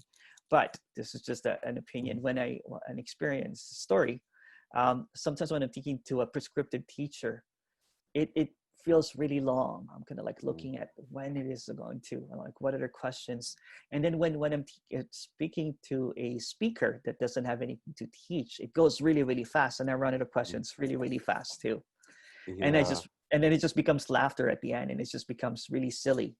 Yeah. You There's no see, then seriousness. you're really in a position where you're pretending. Like, if you have to really kind of be apparently, and maybe you don't actually. I mean, you'd be how you'd be. But if in that scenario somebody is talking to you in a certain way, he obviously sees that there's somebody there that can be helped, which is wonderful, really. Um, you know, that's, and you're apparently supposed to be interviewing and teasing that out or whatever the fucking interviewer is supposed to do. That can be difficult, no? Or, It is. It's fun. It's fun though. It's fun. It's like I have loads of fun with it, but yeah, sometimes it's like when someone's talking to you and they're always almost kind of like wanting you to meditate. Sometimes I'm kind of like biting my tongue because it's kind of like, oh, what are they doing? It's like they slow down their voice and they'll say, relax into your being. They'll okay. have long pauses, stare into the screen. Mm, Unconditional love isn't attainable. And then that kind of thing, what I'm saying? It's almost like a hypnotism. And I'm like, but I see a play now. I see like an SNL kit, like a comedy kit now. And I'm like, yeah, and I'm kind of like, oh no. And then one time I was, I'm not going to mention the name. I was speaking to a teacher, and I asked this teacher, what is nothing? And this teacher just looked at me, dead white to glare. yeah. And then I just burst into laughter. I'm so sorry, so sorry. I said, and I thought I was going to get cut off. I thought I was going to be like, I don't want to do this interview with you. You're being disrespectful. It just came out. It just came out. And I said, can I ask you another question? And then it was really, really fine, at the end, at the end Yeah. of that. Just curious to how you react to that sort of stuff now. I mean, I nearly had an interview with the Muji, and then I think Oh, that they looked, wow. and then I think they looked at the They looked at your, interviews. Now, I'm curious to know. I suppose a part of it was I wouldn't have had an agenda going into that. More than likely, it would have been an open sort of. Well, I wouldn't have known how would I have been really nice and respectful. I don't know how, or would I have been dismissive? I don't know I, how I'd have been. More than likely, it would have been just an open sort of a conversation, but there wouldn't have been any kind of reverence, or that would be really apparent. Is that because that's just not possible for that energy to I be don't, there to to that holiness would not sit here at all. That's the no, one no. thing I probably would say. I wouldn't see holy, if you know what I mean. I But it's the can't see same as, holy. So then after that, I wouldn't be able to say how the interview would have gone or the chat would have gone. for me, I think there'll be no reverence, but there'll be just, um, I don't know actually. Yeah. I'm just trying to think. I know, yeah. That's it. uh, because if I bursted laughing at but to me, everything is a character though, right? You're a character who's just character. I'm a character, and it's just the Yeah. same thing. Yeah, it would So, have played out, yeah, in a certain yeah, way. I don't know how that would have been though, but yeah. yeah. Me too. Me too. But you know what? I did like Muji's, talks before. Did you? I Yes, couldn't bear them for a moment. 5 minutes long, on, a boom. long time ago. Not maybe about five. I haven't really listened to what he. I think I like Maybe. the Jamaican accent and that character. It's Yeah. kind of like, to me, it's like the Little Mermaid crab, Sebastian. That Jamaican crab in Little Mermaid. I don't know if you've seen the Disney Little Mermaid. I No, like I don't. it was a nice character. There's comforting. It's like Yeah. like you can hug him and kind of thing. And there's that kind of thing. And maybe you know what I'm saying. If I do interview him, I don't think that will happen. But if I'll just treat it like I'm watching a character that I liked before. Yeah, From. okay. That'll be interesting. So is there a Yeah, yeah. possibility? I have an email address if you want to try that. Oh, send it to me. Yeah, I could. I It'll be, will. Yeah. Hmm? I'm not really. I'm not really. I Probably. know that there's controversy about him and everything. I'm not going to ask him about. Yeah, yeah. I don't actually. Yeah, yeah. In hindsight. No, no, I'm not. But isn't it funny though? That's how they always come across. Like whether it's Gangaji or whatever, they always come across softly spoken and serene. Yeah, I think what Why is happened that? is he had a glimpse. You know what I'm saying? He had a glimpse, and then that glimpse was profound. And in that glimpse, there's kind of like a need to shout it to the mountaintops. Kind of like Uh, like you want to share it. It's a brand new shiny car that you want everyone to see. Mm. right? And then when people said, I want that, I want what you have. And then Mm. I think what happens is you know, when kind of like with the story that I've been telling you about, you know, being a teacher, and you know, that initial glimpse is kind of like, you know, I want to help out people and all this Mm. kind of stuff. And then when you realize that it's a character, and but some people don't realize it's a character anymore. They get caught up in that. The me becomes so reinforced that the me takes over. The me becomes kind of like this enlightened persona, Muji, Papaji, Ganji thing. Yeah. With respect, you know what I'm saying? It's just a story. Everything is a story. But Yeah, but no, that's probably it then. Yeah, they become yeah, that persona then. Yeah, yeah. And of it what? becomes this persona, and the meanness comes, and but they're pretty sure now, because that there's no one challenging them, or you know, um I like it when I talk to these speakers like that, because sometimes we'll get caught up in a contradiction, and then they'll say that I'm contradicting myself, Mm. and then I'll laugh. I'm like, you just did. Yeah, But there's no seriousness to it. When you become kind of like a revered teacher, like Ganjaji, it's almost like a perfection is imposed on you. Does that make yeah. sense? No, it It's totally does. Yeah, yeah. I mean, it like, look at me, absolutely. like I was micro famous. You know, it's not even a dot in the star of Muji's or Gangaji's kind of like popularity. And people were questioning if I, you know, when they saw me drink a beer. Yeah. Imagine if they saw, you know what I'm saying, this humanness that comes, and I think they get trapped in that persona cage, you know, apparent kind of like I suppose so. Then purpose. without that role, then they're nothing. So then that's the death. Then they've become Yeah, so they've so encaps. It's so funny, like really now, it's so encapsulated that role that without that role, that's death. And so then how is the character going to yeah, face it to its own death when that is the character? And that's that, but it is possible then for all that to fall away and dissatisfaction, and the dissatisfaction just strangles yeah. to. Kind of like, you know what, do we, you know, with Ajashanti. Oh no, Mm, we're talking about the big teachers here. I hope I don't get yeah. in trouble. That's okay too. Who's Okay. getting in trouble? No one. Um, but yeah, with Ajashanti, I think in the beginning it was super, super serious. And I think right now it's a bit more laughing, more kind of like not taking himself seriously. I haven't really listened to him Yeah, in the it's, first like it's little while, but it's he meditating. You'll get there, though. I mean, it's the essence. He may be a nice, he may be a nice dude, but it's nothing. It's water. yeah, It's water, and what's it? Wine and water. It's incomparable. It's nothing. It's nowhere close. It's not even. It's not even on the fucking planet of this, because this is this, and obviously includes that bullshit. But it does. it's still the game. And so what? Like, sure, isn't it lovely to be in the world of becoming, Oh, of it is. somewhere? Like, live that forever. Like, if that's what I mean. It sounds like I was knocking it there. It's not but for me, it's incomparable though. There's It no is. comparison between reinforcing the end game of I've got something. Yeah, yeah, it is. It is a lot of so yeah, so that character, it's almost like a character building. It's kind of like your character has now evolved, Mm, you know, into a guru or a teacher, you know, or a revered teacher. And I think, you know, like you can be a Byron Katie now, or you can be a Gangaji now. You've yeah, reached that superstar level, kind of like you're on the A-list of spirituality kind yeah. of thing. And then there's rebellious one, rogues one, that's basically saying that's bullshit.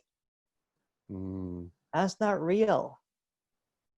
I And think they say feeding, isn't it? Why do I give a shit? I don't really necessarily give a shit either, but I think this idea of feeding this cycle where life advertises itself everywhere in this becoming in next, whether it's life, death, whatever the fuck it is in becoming, and it's in that then you have a guru has arrived and can bring people there, and And it becomes their whole thing, right? It becomes yeah. their whole essence, and it's just this presentation package of this guru thing, and it becomes very personal, you know. My teachings, my book, my this, It's the my opposite of selfless, yeah, that's for sure. yeah, and it Full becomes on this self. package stuff, and then there's designers, thinking about what's the best photo for your book and all this kind of stuff, and this marketing, what color should be used for your ashram, and it's kind of like Bentino. But that's Sorry, exactly what was in on my mouth as well. In my yeah, is him, yeah.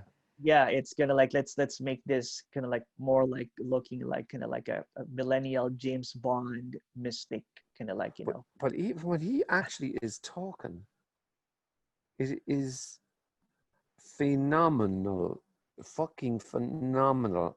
yeah. The spin, and that actually you are just.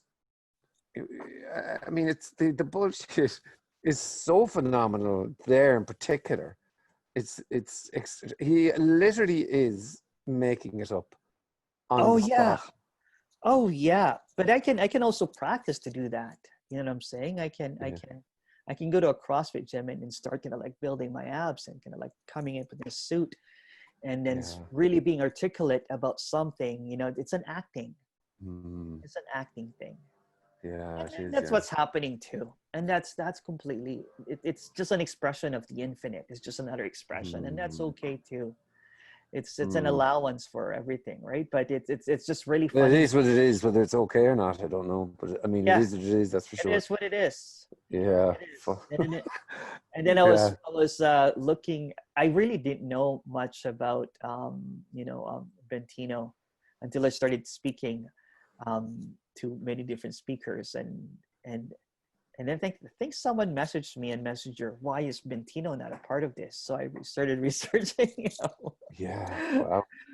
And he's all over. He's got YouTube, he's got everything. It's just a whole bunch of stuff and crap. But the graphic design is really cool. Yeah. The Oh, the it's way he's got a full course of enlightenment too, doesn't he? Yeah, he does. And if I was a seeker then, um, or even a seeker now, saying I would look at that, I'll be like, that is such an attractive.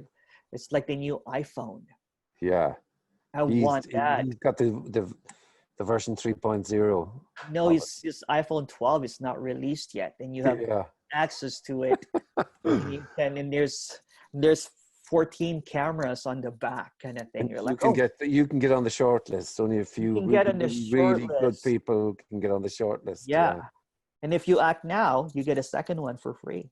Yeah. And act now. And we'll throw in a special one-on-one Oh, the watch, interaction. the watch, Yeah, the the watch. watch. Yeah. Yeah, you get the Jeez. watch, and only for this amount in this short period of time. And I think it's shiny objects. It is, yeah. People It's are new, yeah. attracted to it. And The if new you greatest look at thing. look at Muji packaging too, it's Muji's like right now it's gonna like I'm like, oh no, I didn't see that before because it was shiny before. Mm. And then I think Noel and I were talking about that this relaxing or whatever it's called has saved me so much money. Yeah, there you go. Yeah. If that's what is a benefit to it, is just save me so much money from I used to I think I'd basically probably spend easily like $200-$300 a month on spirituality. Oh, Jesus. Yeah. Amazon. Yeah. The excitement and hope of the new Oh, Amazon book coming in that this is the one yeah. to unlock. I'm going to ask you just on the conference so I can kind of get, when is the conference? This is the pitch now. This is the pitch time. You got to pitch it here. All right. Okay. I get it. This is the conference with Okay. nothing on offer. But just tell me a little bit about the conference that you're The planning. conference is on September 19th and 20th. It features 36 speakers right now, but it's going to probably about 40 speakers. There's a Void Village as well. And there's going to be contributions from Frank and different people. speakers. And I think it's going to be a lot of fun. It's not like the other conferences that it's focused on themes. This is about nothing. Yeah. And it's like a giant live meeting with many different speakers. There's different stages. There's the nothing stage, which is kind of like for speakers like Gilbert Schultz, Tony Parsons, people that talk about nothing. And then there's the everything stage, people like Jack O'Keefe, that talks about trauma and that kind of stuff and integrating it. And I can't remember all the speakers, but look it up in Yeah, I mean, you need to work on that page. You need I'm to work so on that page. so bad at this. But Yeah, so I'll help you out here. So on the yeah. nothing stage, you've got Good. the likes of Kenneth Madden, Jim Newman, Andreas Muller, Naho. Tony Parsons, Nahu, Tim Kliss, Rebecca Maroon, and sorry, this will be an interactive session, is it, or will it be just, how will it work? That's on the nothing stage, and then you have an everything stage with the nothing stage is going to be kind of like a regular meeting, like a Zoom meeting, but it's back to back. Jim, I love Kenneth. Kenneth Madden is great. Yeah, He's a dude. We can have like conversations about nothing and just laugh about a whole bunch of things. So we maybe about 15-minute or 30-minute speaking, and then there'll be a chance for people to do Q&A, just like any Zoom meeting that you have. Okay. But what's great about this is that instead of having 3 hours, you have 12 hours on each stage per day. So you'll have back to back to back to back to back. And what time frame are you doing it? It's based on New York time, 12 p.m. to 12 a.m. So it's 12 hours each. The reason that we did that is so that we can accommodate people from UK, the eastern side, and we can also accommodate people from Australia and people from North America. And then there's also the everything stage, which is go on. You can go on and check it out there now. You can. Are you checking it out? You're going clicking, aren't you, to give me some of the names? That's what I'm doing. Who's the headline act? Who's the headline act? I am not sure. The one actually that I actually the one that I thought that I was signed up for was all the nothing speakers, which is kind of like Tim Kliss, Tony, and then they added the everything speakers, and I blame a couple of people for that one, but This is supposed to be part of your pitch here now. Come on. Oh yes, that's right. I'll have to edit that bit now. Yes, just please edit that. I will. Yeah. Yeah. So on. Richard I put it on my Sylvester. Patreon channel though. Go on. Yes, please edit that. So on the nothing side, we have like Tony, we have Jim, we have Richard Sylvester. I love Kenneth Madden. Richard Sylvester, yeah. Yeah, he's so great. We did like 3 interviews, and he's just a great guy. I think he was drinking gin, and I think I was, it was morning, so I was probably drinking coffee or something. Naho, Rebecca, and then in the everything side, we would have people like Ilona, I can't remember. I'm looking at the page. Amodama, Cormac. Just look at the website. I'm so bad with this pitching thing. This is the best ever promo. You were so professional, and but it's just check it out at www.nothingcon.com. And are there tickets still available? There are tickets available. It's going to be I think there's some tickets available. I'm so bad at this. You're doing great. Go on. So you can get tickets, and how much are the tickets? There's a 25, 50, and 75. I think they're still all available. And if you know what, and if people can't afford it, just message me. Okay. Or Noel. I'm saying our intention is not really to make money from this. You can't really make money from this one. But And then after that, I think hopefully, you know, I'm saying if this goes okay, I think we're almost at 1,000 tickets now. Okay. So I Great. think it's going to go really, really well. We're planning to do kind of like live events later on, maybe a live event with maybe Kenneth, if we can convince him. A live event in the sense of actually in a room, like a, do you mean, No, or no, no, you no. mean, Yeah, maybe I don't know. We're still kind of like still all up in the air with the COVID right now. But I really want to bring kind of like Kenneth, Richard Sylvester, you know, maybe over to, America. Yeah, okay, yeah, yeah, okay. yeah. I So an really want. actual event, yeah. Yeah, Yeah, hopefully maybe next year if there's no COVID or whatever, right? That would be great event and just to bring them. yeah. Um, and I think there's another person in the conference that is kind of like with all of the everythings um, and the somethings. You know, it's great too. You know what I'm saying? I really enjoy talking to a lot of these teachers too, even if it's prescriptive. You know what I'm Yeah. saying? Maybe Mm. that's maybe that's what some other seekers want. There's a need for that as well. There's also an audience for that. Um, Mm. There's an expect audience anyway, that's for sure. there's an audience anywhere, and I think if Yeah. we just kind of like but yeah, I want to do some other events as well.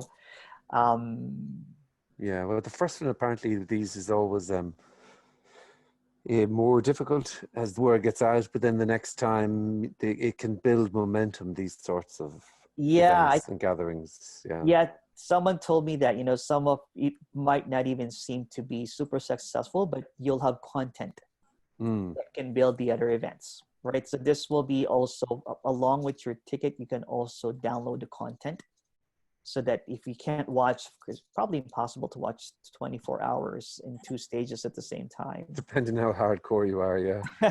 I'll probably Yeah. go for it. But there's also another stage that you're missing, right? If you want to listen to the other speakers that talk about kind of like trauma and stuff like that, then you can listen to that later. Yeah. Um, That'll be interesting. yeah, it's going to be interesting. And I'm not going to have, we might have some panels, but it's not like other conferences that we try to have a topic. This is kind of like really respectful of the message of or the no message of the teacher, whatever they have. Mm. Some teachers have no messages, some teachers have messages, and that's completely all right. And also honoring those duality and non-duality. Mm. Yeah, very Um, good. I think it's going to be loads of fun. We have a lot of, I had so much fun speaking to all of these you know, speakers over the past almost 3 months of doing this.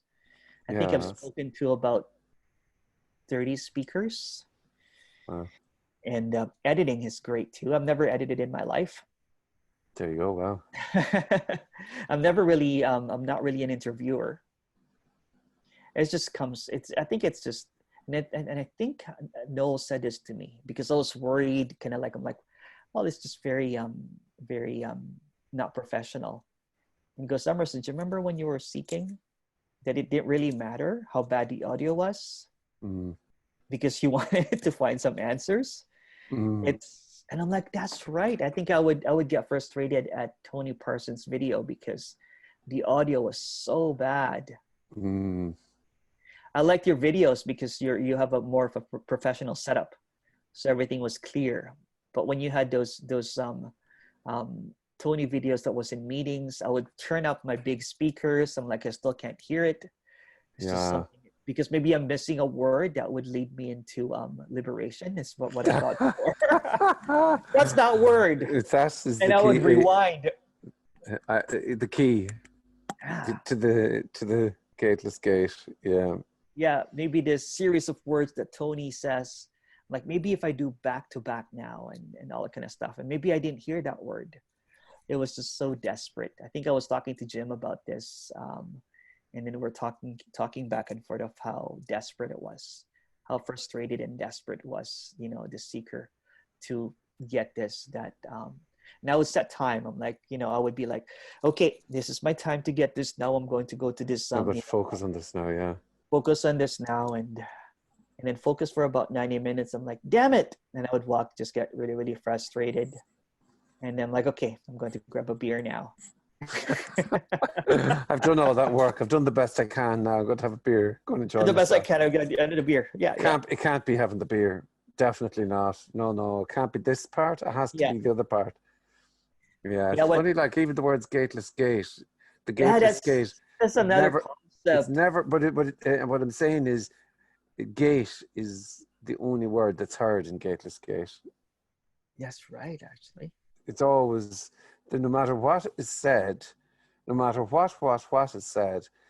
There's always a carrot scene, and it's always just the brain can somehow focus, or the mind or the person or whatever you want to say, the character can only focus on the hope, the thing, that the imaginary idea of liberation, or the attainment the attainment of no self, and all of my that. new iPhone, my new Tesla, depending on your economic status. Yeah, new Tesla would be lovely, actually. Yeah. It's the attainment. It's the ultimate attainment, because it's like you're untouchable, basically. Yeah. You're like Miyagi, or you finally get to be the psychopath you always wanted to be. That's right, or Rafiki. With no feelings, no emotions, no anything. And always that one, and perfect, obviously, because you can't make a mistake, which is that's right. Basically, essentially, I'd say a guru, the biggest gurus have to be somewhat, if not totally, psychopathic. Really, if you think about it, they have to be. Yeah. If they can continue what they're doing without kind of like if they have not I like it when there's a downfall of a guru. You know what I'm saying? It's kind of like when the guru kind of like completely kind of like hits the ground, is because it's almost like this is another story. It's kind of like life basically had to do that. It's another story, right? It's kind of like they still survive though. The followers will still go, because for them, even if they do the worst possible thing, actually that's right, they spread up back again. You know what I'm saying? Yeah, I mean, Benito was exposed and he made a brilliant comeback. And he did. Can just say we're all flawed, aren't we? And sure, boom, right. I'm back in the game. That's true. Yeah, you're right then. Yeah. But yeah, it's I kind of like I want one big teacher. This is kind of like a dream list. In the dream, to kind of like say that I'm full of shit. Yeah, I'd love Eckhart Tolle to say something like that. Yeah. But there's no now. Yeah, there's no now. No, there's no you. Yeah, there's no you. There's no you. There's no meditation. I had a glimpse of something, and then I wrote a lovely book and did a lovely audio book, and I didn't know what to do because I was making so much money, so I just decided to keep it going. Yeah, I kept on going because I bought this. I had to maintain my hot girlfriend's saying, like kind of like thing. I want to keep my hot girlfriend, and she's used to this lifestyle now, so I just kept on going. And then or Muji to kind of like say that, I really have this harem of women that I really love. Yeah.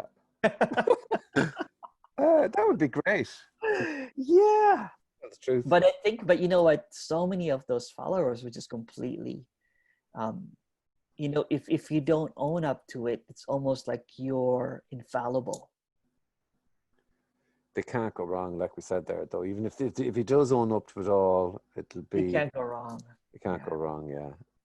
Yeah, but it's funny. I just want to see some excitement in this movie of some gurus. You know what I'm saying? It's just fun. I don't know. Well, some being alive or whatever. Yeah. Full on living, full on. This is not. But this will keep on going this way, though. You know what I'm saying? But it will keep on going this way with the guru and the student. It's a part of this. It's a brilliant game. Expression. It's part of the game. Yeah, it just so happens in the game that people get tired. That's still the dream, though. Yeah. People not wanting that is the dream. People wanting that is the dream. It's all the dream. Somehow happening. Somehow we're talking about it. It's still a story. One way or another, it is all. Yeah. maybe the seeing through all the stories is it. It's not. That's even a story too, though. So.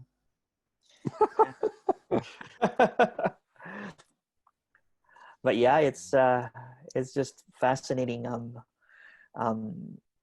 The story is just fascinating. The dream is fascinating. It's just kind of like what I kept on saying is just the wow.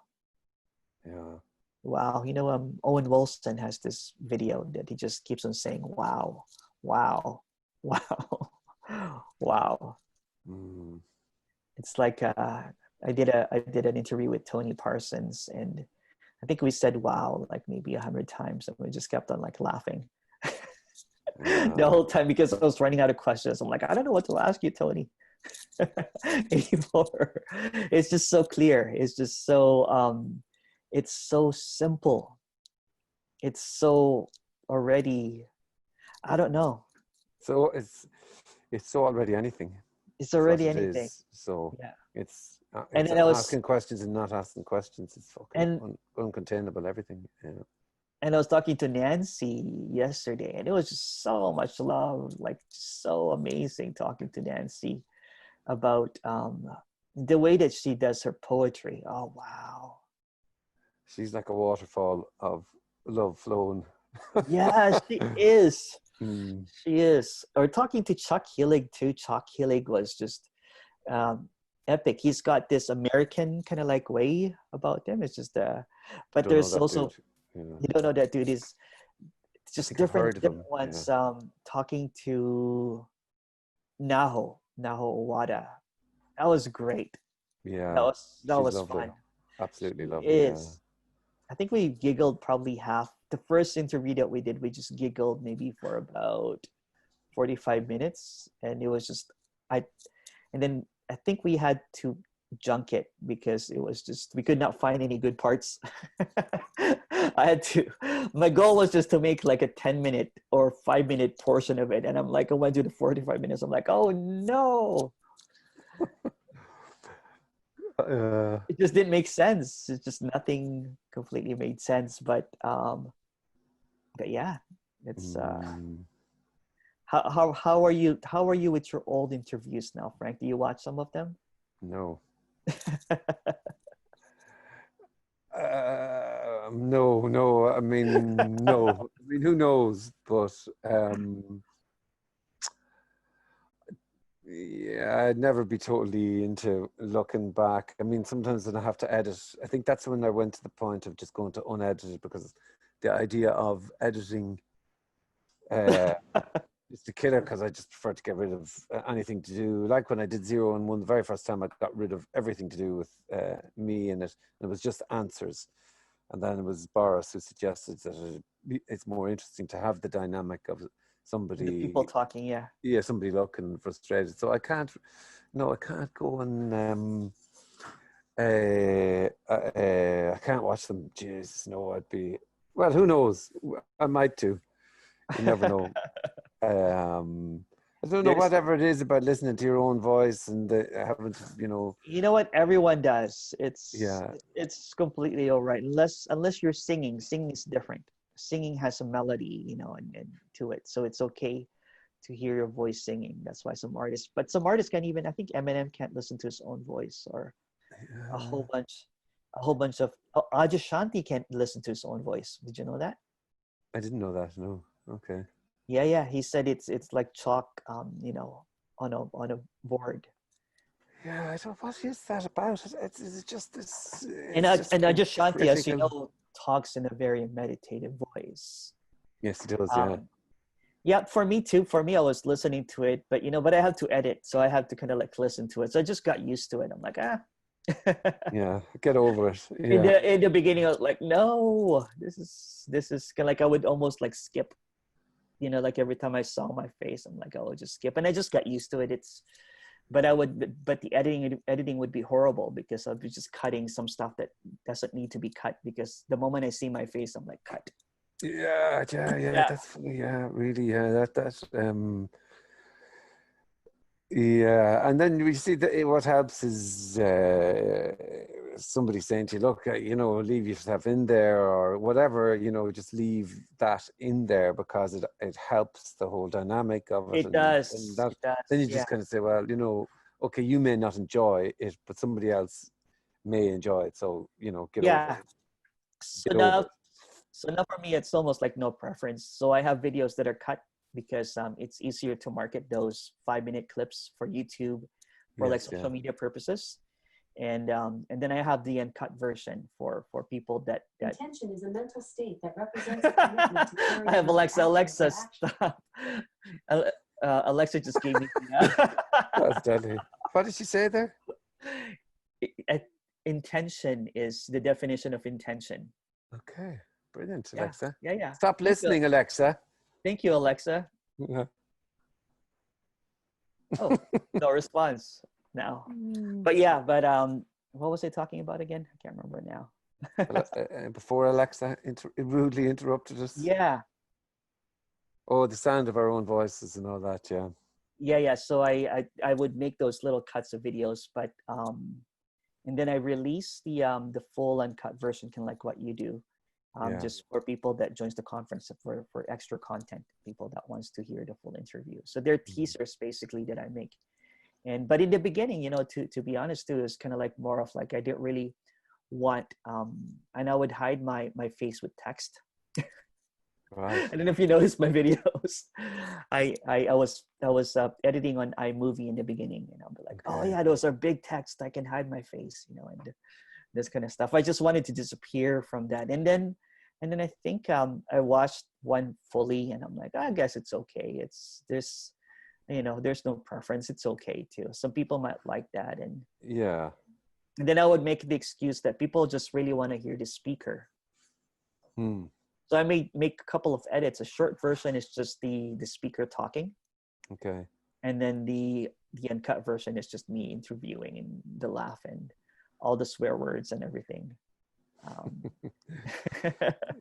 Yeah, there has a certain energy of conversation that can ebb and flow, and that when it's unedited, you kind of you mightn't even be listening, but you're pulled into the kind of agenda, just you're earwigging on something that two people are not trying to sell or convince. It's actually just a conversation, but it's not two people trying to. It's just a totally different feeling. Like if you're listening to a lecture of somebody trying to sell something, Yeah. whereas there's something about a conversation or a sharing that there is a little bit of you can't help, but you mightn't even follow it, but there's something about the ebb and the flow of it, and the quietness of it, the loudness of it, the entire melody of the conversation can be felt, and I think that's why they have a little bit of as opposed to the quick snap Instagrammy shit that's out there, that are framed to be a certain thing. This can be anything and heard in any way, shape, or form, and you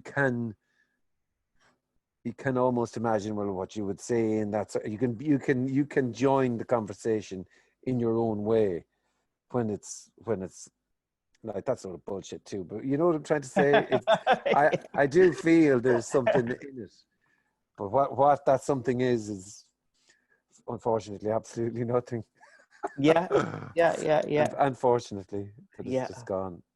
Yeah. Some people think that the interviews are great, because it's just tidbits, and it asks kind of like the speakers, and some people hates it. They're like, what are these interviews? And to me, it's just a lack of experience, really, to be honest. And then Well, I not really. think it does help, though. I mean, if you're talking about selling a conference, I think having small tidbits is absolutely the way to go, I think because so. it's easier to share. People who may not have been interested, if you present them with a 3-hour podcast. I mean, I remember doing a podcast once, and somebody put a comment like, 3.5 hours, fuck right off. I'm not watching that, or something like that. You know what I mean? So there is the marketing of this. From a marketing point of view, 10-minute, 5-minute videos are perfect. They're Yeah. snackables, right? They can be somebody could watch it on their phone, and Yeah. it's not a big commitment like No, it's watching not. No. an entire podcast with a couple of dudes just rambling about nothing. Yeah, talking through the whole. How about sweet fuck all? Yeah, and what I like about this thing is I did interviews before, and it was very controlled. I would have to worry about my clothing, my appearance, my words. I would Yeah. rehearse what I would have to say. I would call my friend and say that, does this sound good when I get interviewed for this? Because I'm trying to present something. Of course, yeah. I'm trying to sell an idea. I'm trying to get more followers or whatever the reason. But now it's kind of like there's no agenda. And I should have an agenda because there's this conference that I should be talking about. But it just becomes kind of like, they'll look at the website if they're interested. They'll look at the link. Yeah. You know what I'm saying? But Yeah. again, it's just a relaxing and relaxing of that, and then just being able to talk about nonsense and bullshit and admitting that it's nonsense and bullshit, and not even kind of like or getting caught up in something or getting caught in something that is contradictory, and it's okay too, because that's what's happening too. Mm-hmm. There's no kind of like control anymore of the image, or no not giving a fuck, really. You know what I'm saying? It's no fucks given now. Before you would have to review kind of like, I'm like, okay. And it's the same with the teachers and the speakers that I interview now. There are some teachers that are very controlling of their image, and that's okay too. That's, that reminds me of what I did before. So I'm glad that I had that background, because I'm kind of like, that's what's happening. Yeah. It's kind of like, do I look good now? Can we edit that? Can we take that out? There is some stuff that needs to be edited out. For example, like I think Richard and I were talking about some stuff that was just like, it was drinking gin, and I was kind of like just vibing with him, and we're just talking a whole bunch. I'm like, I'm going to cut that, Richard. Sorry. And he goes, okay, good. But there's doesn't really a big care anymore. There's no filters that's needed with this. With Tony, there's no filters. It's just with Nancy, there's no filter. It's just this beautiful. It's just like you said, like a waterfall, falling unendingly, pouring out. It's just an outpouring. And then there's teachers that and prescriptive that really have to kind of like sell something. And it's okay too, you know what I'm saying? And then it gives the character some ease. Is it, yeah?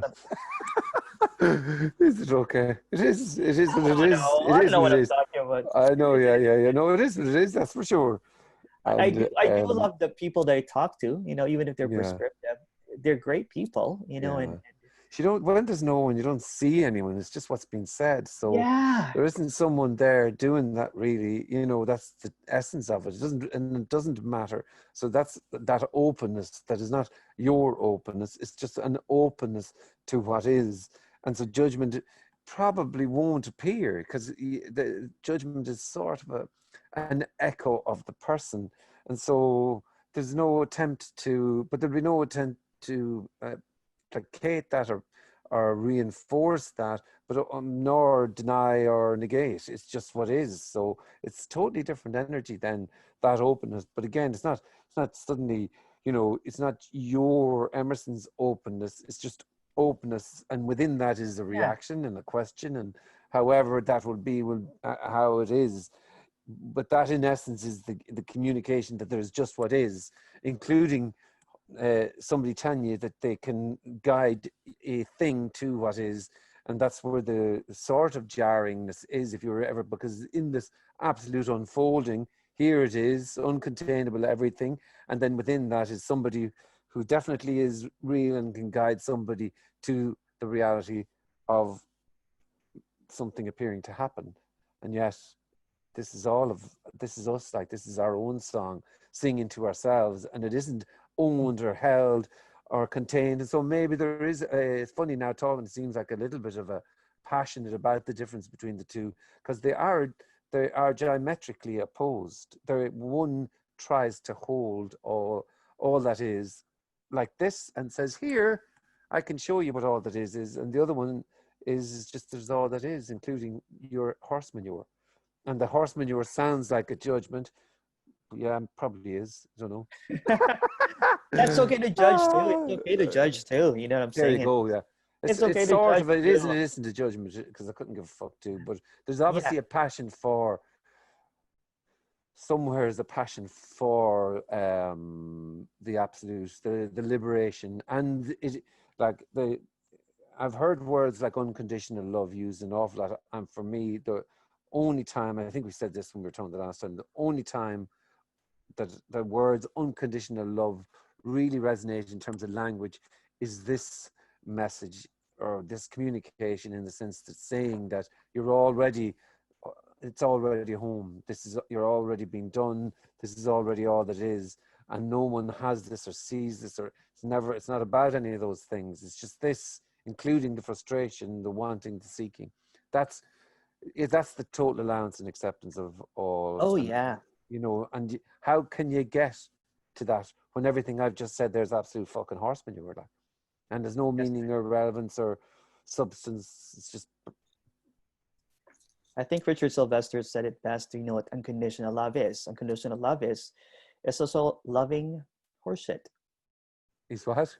Also loving horseshit. Also loving horse shit, yeah. He's Right? horse shit and fucking caviar is That's what I finished. caviar, apparently. Selling when you're not selling, but when you're speaking and not teaching about non-duality and nothing, if there's not really any money in it, it's even if you charge people £10, and then you have like 30 people, that's not enough money to if you Sorry, just 1 second. no problem. I'd be 10 minutes. Are you around 5 minutes even? Yeah, cool. Yeah. No worries. Sorry. That's okay.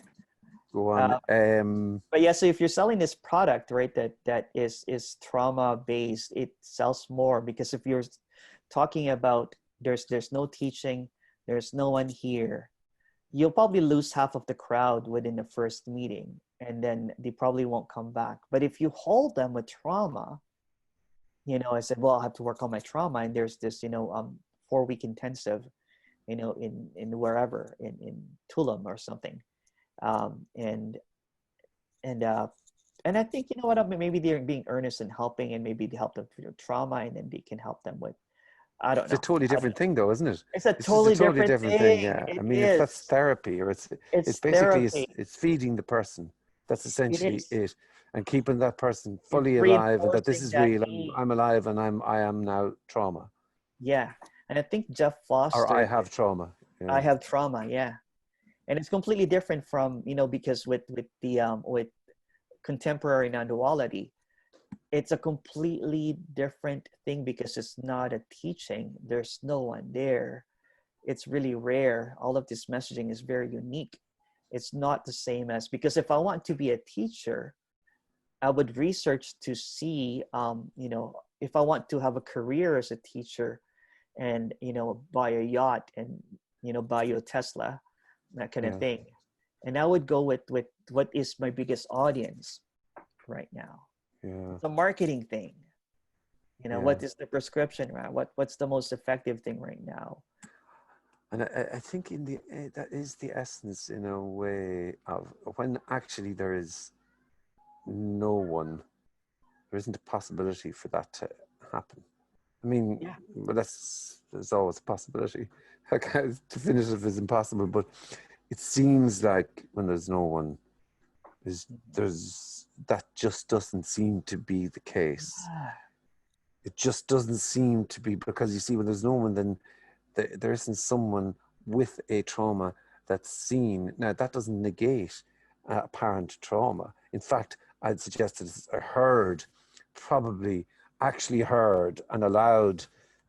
It's not somebody allowing, but it's heard in total openness.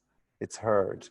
But there's Yeah. no attempt to fix or change, because there isn't anyone there to fix or change. So it's just, and that in the, you know, we're really making something out of nothing, but that is love in a way, because it's absolutely, it's recognizes or sees, doesn't even see, but there is no one. So then how could you fix anything or make somebody better? And that way to, that trickery then of come back and I will Mhm. fix your trauma. So it's really, in the end, it's when there's someone who can be fixed. When there's no one, there's just what's happening, including the response here and the response, whatever is there. So if what's been said there is that, you know, the trauma's uh, taken over my life, I can't leave the house or whatever, that's what is, and that is totally heard, totally embraced, but there's nothing there that can fix or change that, because there is no one already, I think. Then you see, I haven't a clue really there, but you know what I'm Yeah, saying. yeah, But yeah, there yeah, seems to be, you could say there's an energetic difference. You could yeah. say that if you that in that Well, allowance, is there? I don't know. well, I thought trauma, you know, spirituality and trauma, you know, like for maybe many, many years. And at the end of it, I still thought that I had trauma. So Yeah, there's nothing, you know what I'm saying? It still fell apart and everything. And it's because it kept on reinforcing. And I'm like, how come I can never get rid of this trauma? I've thought this 20 times. I am the I've fucking forgiven trauma. so many times and all of this stuff. And how come I still want to, I don't know. But with an apparent falling off of all of this stuff that is held in held so much by the me happen, it right now there's just the relaxing. It's kind of like, oh, you know what I'm Yeah, saying? I don't know what I'm but talking about, but yeah, you know, but it could be that though. It could be anything.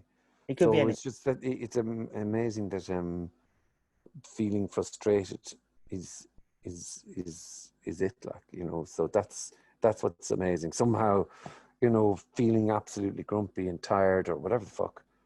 That's what it is. And don't ask me how there's a little bit of delight about that. I don't know. It's not really delight. It's just it's allowed be that. But It's then, you allowed, know, yeah. Irritation, frustration, anger, lock, the stock, and two whole. smoking barrels. Yeah, That's right. this is the only show in town, like. This is it. Yeah, this is it. This is incomparable fucking everything. There Yeah. isn't a comparison to it. No, So no, nothing. we've just fucking burned through 2 hours.